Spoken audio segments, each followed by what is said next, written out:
Thank you for listening. This episode, as you've probably already seen, is the part 2 to the very first episode, which is about the Lunar Chronicles, just the 4 big series books. But this one is going to contain the 2 spin-off kind of books. Only one of them is really a spin-off. The other one is just a collection of short stories. That's the one I'm going to start with. It is called Stars Above, and it is basically just a collection of short stories starring the main characters of the series, the original series, Lunar Chronicles. But the last short story actually occurs after the end of the main series, while the other ones are prequels to the main series. So the first short story is called The Keeper, and this is about Scarlett's grandma and Scarlett. Scarlett's grandma's name is Michelle, and she was a part of the Air Force for the French Army, and she had to go on a mission to Luna, and that's really about what this entire first story is about. She ends up going to Luna for her mission. She really thinks Artemis is a lovely, beautiful place, and that it's magical, and that everybody's so beautiful, and then she kind of meets this man who changes all of that for her. This man is a doctor, and he really blows her mind with the lunar glamours and the truth behind Luna and how it's ruled. And then it talks about Scarlett's father's conception. I can't remember his name, but it talks about how he was conceived with that doctor, and then Michelle had to go back to Earth after her mission was over. But then later, that same doctor, the father of Scarlett, he was actually a pretty important man. He got a hold of Cinder, Princess Celine, after Lavana's attempted assassination on her, and managed to convince Michelle to actually keep Cinder while she was undergoing her healing process. And this is a difficult story whenever that comes into play, because Scarlett kind of gets a little caught in the middle, because she overhears Michelle talking about a girl, how she doesn't want to keep her, and how it's going to be difficult, and that she can't wait to get her out of her house and get her off her property. And Scarlett, she thinks that Michelle's talking about her when she was really talking about Cinder. So it really details the nature of their relationship with each other and how Scarlett came to live on the farm. And I really like this short story. If you listen to the first episode, you'd know that my favorite book out of the Lunar Chronicles series is Scarlett, because of the setting on the farm. So this is probably my second favorite short story of this collection. The next short story in this book is called Glitches, and this talks about the origin of Cinder's adoption and what it was like after waking up and being, I don't want to say brainwashed, because the people who kept her were trying to help her. This is really about Cinder's new life and who she is after she awakes from the healing pod, I guess you would say. It talks about how Cinder feels about her prosthetic limbs, about how difficult it is to be a cyborg at such a young age, to have people judging you, and it talks about Cinder meeting her new family, and she really only has 2 people in the family that accept her for who she is completely, and one of them ends up dying by the end of the short story. So it's really sad, and Cinder really feels alone in this, and she just doesn't connect with many people except for Peony, and then the android that she happens to rebuild, which is Aiko. She discovers that she kind of has a talent for mechanics during the short story, but it's overshadowed by the end of the short story where one of the characters dies. I think this is one of the shorter stories in this one. Maybe I'm wrong. I don't remember much about it, so that's why I think it's the shortest one. But next one is going to be called The Queen's Army. And this is Wolf's origin story, about how he became one of the Wolf soldiers. And this one is so sad, just because it talks about Wolf's emotions and his parents' emotions as he is dragged out of his house in the middle of the night to be welcomed into the Queen's Army, to be completely transformed into a monster. And It talks about Wolf's coming up in the pack and how that changed his dynamic with other people as the years go by. And it's really, really sad because at one point, you know, whenever he's being dragged out of his house himself to become a soldier, his little brother is sad about it. And then years later, his little brother actually gets into the same unit as Wolf. And Wolf is so happy about it, and he actually tries to protect him, but his brother gets super embarrassed and says that he doesn't want to be Wolf's brother anymore and just to not think of them as related. And it's really sad because that just further makes Wolf feel like he's alone. But it is kind of a redemption story because at the end of this one, Wolf becomes the alpha of his pack, and he's really respected by the other members, but that's not necessarily what he wants, just because he's a complex man. I like that about him. The next one is called Carswell's Guide to Being Lucky, and this one is also one of my favorites because it is a great descriptor of Carswell Thorne, of who he is as a man and just as a person functioning in a group dynamic, because most of the time we see in the Lunar series that he's kind of used by the other members. I don't want to say that, but it's true. I mean, he's just kind of used as the pilot, as the chauffeur. He's seen as cocky and confident, and I don't think that's a true telling of who he is, just because of how we see him whenever he's with Cress and how he treats her. That's why I really like this story. This gives a lot more depth to who he is as a person, and it focuses on the time he's in school. So when he's like a much younger kid, even at this age, he is so ambitious and he wants to have a Rampion for himself. He wants to be a pilot and a captain. And he actually comes from a very well-off family, but with that, his parents don't really have a loving relationship to display, and they also don't really seem to care much for Carswell himself. He just seems like he just kind of has to live there. Doesn't seem like he's excited about his family dynamic. Even also at this age, he is very money-oriented and he's very goal-oriented.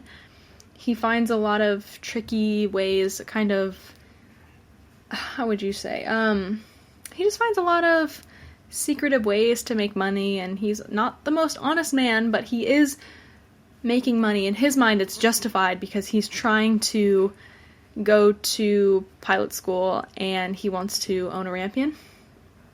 And it just shows that he is very ambitious and that he does have goals in mind, and he will try whatever it is that he can if he thinks it'll get him to where he wants to be. So it adds a lot of depth to his character, and I really like this one because it also kind of touches first on when he first starts caring in a romantic way for girls. It's really cool to see him in this setting. Let's see, the next story we have is The Princess and the Guard, and this one features both Winter and Jason. Jason doesn't have his own short story. It's just Winter and Jason together, and I get that. From the story, you understand why. So this one tells of why Winter doesn't use her glamour anymore. It's the whole story behind that.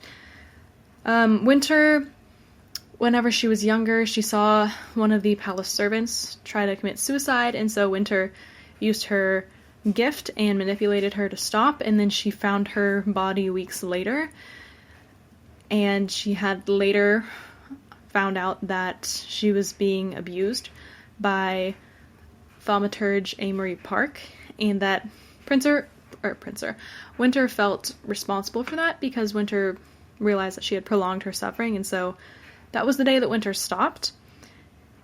And then this is also at the time whenever Winter and Jason kind of started realizing that their relationship wasn't strictly platonic, and this is when the nature of their relationship starts to shift and change, but nobody wants to say it because it's awkward. But Jason is here for her the entire journey through this, her entire breakdown of when she realizes that she was doing the servant a disservice, and through the rough times whenever Winter starts to first get her visions and her hallucinations and starts to experience the effects of lunar sickness. It's a really cute story, and it does reveal a lot more details about how they feel about each other and how they were raised together. The next story is called The Little Android, and I will be upfront with you guys. I'm not sure if this story is about Aiko or not, because it does say that the android in this story is strictly a mechanic, although I do believe it could be Aiko just because it talks about the faulty personality chip within the mechanic droid. So, I'm not sure. It wasn't very clear to me, but it does seem like this story could be Aiko. This one is so sad, and it is one of the longer stories. If I'm reading this book, I usually skip this story because I don't want to feel sad for that long. It's about a mechanic droid who is working on a ship for a client, and this android happens to have a crush on that client, but the client already has a girlfriend, and the mechanic droid just has to watch them be together and has to hear their plans about loving each other forever across the galaxy, and is so sad because this android realizes that they have human wants and desires, but they will never be fulfilled in the way that they want them to be. And they really go through a journey accepting that they cannot have these human wants and desires fulfilled. It's really sad. The next story is called The Mechanic, and this one is not really significant. It's just Kai's perspective of whenever he was meeting Cinder for the first time. So it is the same scene from the very first book from Cinder, whenever Cinder meets Kai and he comes to her booth and asks for her services to fix his droid. But it's just Kai's perspective. Nothing really significant here, nothing different, nothing of note. So it's cool to see what he's thinking and how he discovered Cinder's presence in New Beijing, but it's okay. Not my favorite. The next one, though, is my favorite, and this one is called Something Old, Something New. It is so beautiful, and it wraps up the entire series. It is the wedding of Scarlet and Wolf on the farm. It is amazing and wonderful, and I absolutely love the way the wedding is described and the way they plan the wedding and the way they're all still friends with each other and they're looking out for each other. I love it. And there's actually part of the wedding, the vows that they say, that I hope to someday use because they're so beautiful. I can't remember how it goes exactly, but it basically says, you are my sun, my stars, you are everything to me, and I'll love you forever. And it's just so beautiful, and I love it. And Scarlet and Wolf are my favorite couple. They're absolutely amazing for each other. I just love it. It's really emotional. I think that might be the longest one. I can't remember. It's definitely one of the longer ones, but I love it, and it just wraps up the entire series in a very satisfying way. It was beautiful. Okay, now I'm going to get into Fairest, which is the spinoff book by Marissa Meyer. This one is a prequel. It is very emotional. It's just Lavana's backstory from whenever she was a child to her going on that journey of recovery and just finding her place and finding who she wants to be, what role she wants to play within the Lunar Court. It's kind of difficult to read and picture the Lavana from the main series of the Lunar Chronicles, just because this Lavana that we see here is not the same person. This Lavana is a child trying to live outside of her sister's shadow. It is painful, I'll be honest with you. It focuses on Lavana's relationship with Winter's father, Everett, and he is a palace guard. So it's very similar to Winter's love story with Jason, which I kind of love because you would think Lavana would relate to that, but it's cute, I'll be honest. It's a really cute story. And I love that Lavana is willing to admit that she has such deep emotions and such deep hatred for that whole murder. I love that she's willing to say exactly how she feels. I love that. And it's also really painful because Shaneri, Levana's sister, is such an evil woman. She is abusive and she's toxic and she's awful to Levana, and it explains a lot about why Levana is the way she is and about the tactics that she uses to manipulate and rule. It is dark. I will be completely real with you. It's really dark, and I would not recommend reading it if you get triggered at the mention of abuse and death. It's just so sad. It makes you feel sympathy for Levana, which is a first, because obviously we're not supposed to feel sympathy for the main antagonist of the entire series, but I really like this perspective. It is cool to see Levana's roots, where she came from. It's cool to see how she grew into who she is, and it certainly doesn't justify it, but I will say that it does explain it in a way that wouldn't have fit correctly into the main series. And Levana really shows her trauma here, but she doesn't want anybody to know she has trauma. It's horrific. It's, like I said, I just feel a lot of sympathy for what she goes through. She has nightmares of fire in this book. She is scared of her sister, but she doesn't know how to get through it, and she just wants to have a good relationship with her sister, and she just wants to feel loved and accepted, but that is not something that ever happens for Levana. Like, she really, I mean, it does happen with Everett, but it gets taken away just as quickly. It's so sad and hurtful, and I can see why she wouldn't want Cinder around. I don't think an attempted murder is justified, I will say that, but I can totally see why, if Cinder looks almost exactly like her mother, which is Queen Shaneri, I can see exactly why Levana does not want Cinder around. That would be painful, that would be triggering, that would be horrific. And I do wonder sometimes if Levana had the proper therapy, if she could have kind of gotten over her extreme hatred, disgust, aversion, whatever you want to call it, towards Cinder.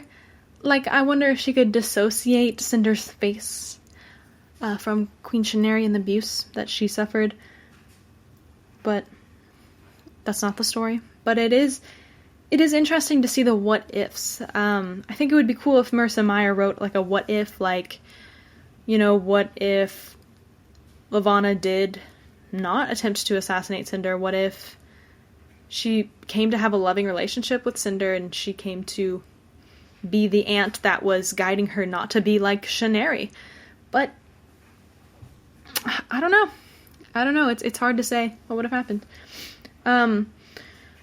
This book is really, really good. I love that it's an addition to the series.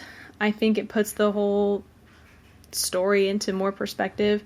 And it really does suck because, like I said, you feel sympathy, but it's you have somebody who's obviously experienced so much trauma and abuse from her sister, who hasn't experienced acceptance or love from the family, who is expected to be somebody who can evoke power but not be weak, and somebody who can be trusted with the ruling of an entire planet. And there's so many expectations for Levana, so many expectations for her family, and Levana just feels pressure from everywhere, and the only person that gives her a release is Everett, but Everett ends up getting murdered, and Levana has to witness the entire thing. It's cruel, and it hurts, and Levana didn't deserve it. It is really terrible, but I think it's a great addition to the series. I think if you are a fan of the main 4 series, I would say reading Fairest before Stars Above is recommended. That's how I did it, and I have to say that it did make me appreciate the development, I guess, of Levana's cruelty in the main series, it did make me appreciate the depth of her character. And it also made me appreciate the main characters from the Lunar Chronicles even more, the protagonists, just because, you know, they also have trauma. They also have some bad beginnings. They have some bad stuff that happened to them, but they don't let it ruin them. They let it power them through. They let it motivate them and encourage them. And that makes me all the more appreciative of who they are and the side that they're fighting for. But it's all complex, and it's really difficult to say. I just know that it made me change my opinion a little bit on Levana as a character. But definitely, if you haven't read these books, you should definitely read them. They're really, really good. They add a lot more depth to the story. And they're just really fun reads. They're pretty short, so you should be able to fly through them within a week, if not less. They're really good reads, and they have cool cover art on the outside. So yeah, thanks for listening.